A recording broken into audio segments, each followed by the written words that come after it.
জি বাংলা জগদ্ধাত্রী ধারাবাহিক টেলিভিশন জগতের দর্শকদের কাছে এক আলাদাই উন্মাদনা সৃষ্টি করেছে। ধারাবাহিকে রয়েছে পরতে পরতে চমক, যা দেখার জন্য প্রতিদিনই অধীর আগ্রহে বসে থাকে সিরিয়াল প্রেমীরা। এই মুহূর্তে জগদ্ধাত্রী সিরিয়ালে পার হয়ে গিয়েছে বেশ অনেকগুলি বছর। ধারাবাহিকে সদ্য যে প্রোমো প্রকাশ্যে এসেছে, সেখানে দেখা যাচ্ছে জগদ্ধাত্রীর মেয়ে দুর্গা বড় হয়ে গিয়েছে। মেয়ে বড় হয়ে তৈরি হয়েছে যেন এক দ্বিতীয় জগদ্ধাত্রী। রূপে গুণে কাজে কর্মে রয়েছে তার মায়ের চরিত্রের ছাপ।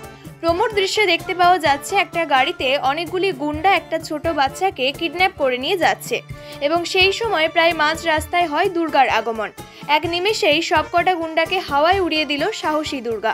ফাইটের শেষে দুর্গাকে বলতে শোনা যাচ্ছে, মর্তের দুর্গাকে 10 হাত লাগে না, 2 হাতই কাফি সব অসুরদের বধ করার জন্য।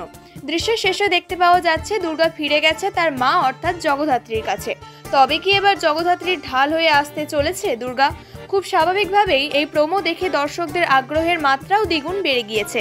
আগামী টানটান উত্তেজনা পর্বে কি হবে তা দেখা মিলবে ধারাবাহিকের পর্দায়।